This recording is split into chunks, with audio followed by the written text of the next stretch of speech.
Assalamualaikum siswa-siswi kelas 6C. Hari ini kita akan melanjutkan pembelajaran tema 2, subtema 2, pembelajaran 4. Kalian dapat membuka buku paket halaman 90 ya. Anak-anak, pernahkah kalian terlambat datang ke sekolah? Pasti ada yang pernah terlambat ya. Nah, ada beberapa alasan yang menyebabkan kamu terlambat datang ke sekolah. Biasanya bisa jadi karena jalannya macet, atau ada masalah dengan kendaraan yang kamu tumpangi, atau juga bahkan karena kamu bangunnya kesiangan, makanya terlambat. Wah, jangan sampai terjadi ya. Nah, siapa yang dirugikan saat kamu datang terlambat? Ya, benar. Jadi, yang dirugikan dirimu sendiri karena kamu tertinggal kegiatan pembelajaran. Selain itu, kedatangan kalian di tengah-tengah jam pelajaran yang berlangsung akan mengganggu jalannya proses pembelajaran, sehingga baik teman, kemudian guru, nah itu semuanya bisa terganggu dengan keterlambatan kalian. Jadi, ketika kamu terlambat, maka dampaknya bagi kamu adalah kurang baik ya tentunya. Kamu akan tertinggal, kamu akan mengganggu terjadinya proses pembelajaran, juga nanti pasti ditegur atau diingatkan guru ya.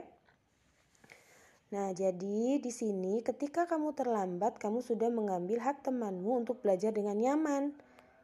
Karena kamu mengganggu tadi waktu datang, ya.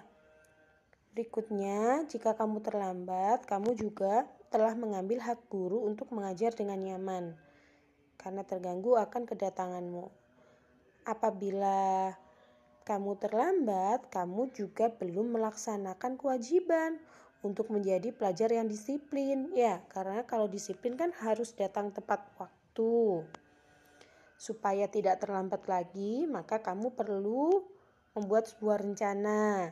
Misalnya, kalau tadi karena bangunnya kesiangan, maka harus bangun lebih pagi. Kalau karena jalannya macet, maka berangkatnya harus lebih awal ya. Jadi kita harus membuat solusi atau rencananya. Nah, coba perhatikan gambar-gambar berikut anak-anak. Ada siswa yang sudah melaksanakan kewajibannya, ada siswa yang belum. Di sini ada yang membuang sampah sembarangan. Tentu ini tidak melaksanakan kewajibannya ya. Ada anak yang menulis dengan bermalas-malasan, dengan tidur-tidur. Ini juga tidak melaksanakan kewajibannya. Yang ini sudah jelas, mereka berdiskusi dalam kelompok, mereka rajin belajar, berarti dia melaksanakan kewajibannya. Nah, jadi kewajiban kita sebagai pelajar kan, yang gambar nomor 1 di sini, kita harus menjaga kebersihan lingkungan. Gambar nomor 2 di sini, kita harus belajar dengan rajin kewajibannya. Gambar nomor 3, kita harus bisa bekerja sama dalam kegiatan pembelajaran. Nah, kemudian pertanyaan berikutnya yang kedua, apakah mereka sudah melaksanakan? Ini belum. Gambar 2 juga belum. Gambar 3 sudah. Apakah dampak bagi diri sendiri? Nah, tentunya dengan membuang sampah sembarangan, kita menjadi malas ya, tidak terbiasa bersikap disiplin, tidak terbiasa menjaga lingkungan. Yang gambar kedua ini, kita jadi tertinggal pelajaran. Nah, jadi tidak bisa pintar karena belajarnya malas-malasan.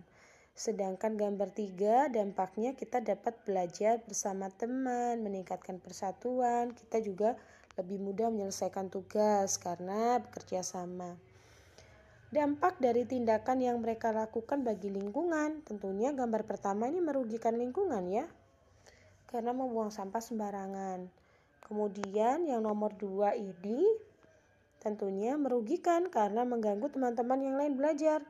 Kalau lihat temannya malas-malasan kan, nah bisa jadi nanti ikut-ikutan.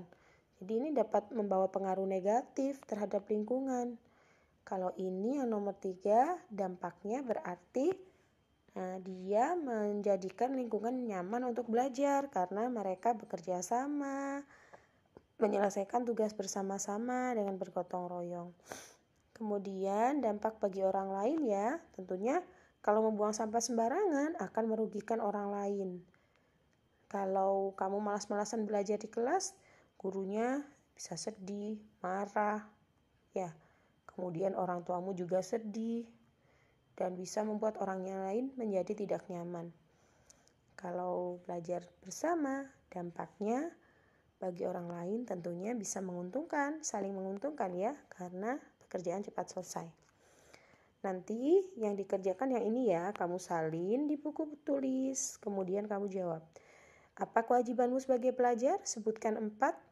Kemudian apa dampaknya jika kamu tidak melaksanakan.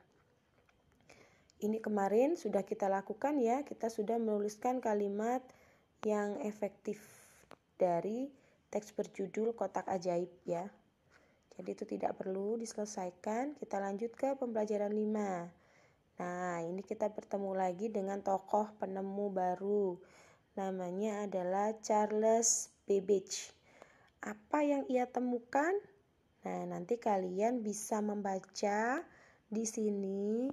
Kemudian kalian jawab pertanyaannya ya.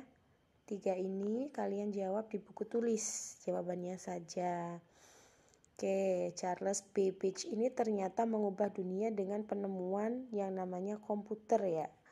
Mesin komputer ini awalnya merupakan alat hitung. Nah, awal mulanya adalah dari alat hitung. Ini namanya alat hitung tradisional abacus. Oke, kemudian berkembang. Komputer pertama bentuknya seperti ini, hanya untuk menghitung. Sampai tahun 1994 begini. Sekarang sudah makin maju ya, layarnya flat. Komputer bahkan ada yang touchscreen, fungsinya juga sudah semakin banyak. Baik, nanti anak-anak, yang ini tidak perlu diselesaikan. Tugasnya di pembelajaran kali ini, kamu jawab pertanyaan ini. Jawabannya saja di buku tulis ya. Selamat menyelesaikan tugasnya, segera selesaikan supaya nanti kamu dapat menikmati hari libur di hari Minggu. Baik, sampai sini dulu ya. Selamat belajar. Wassalamualaikum warahmatullahi wabarakatuh.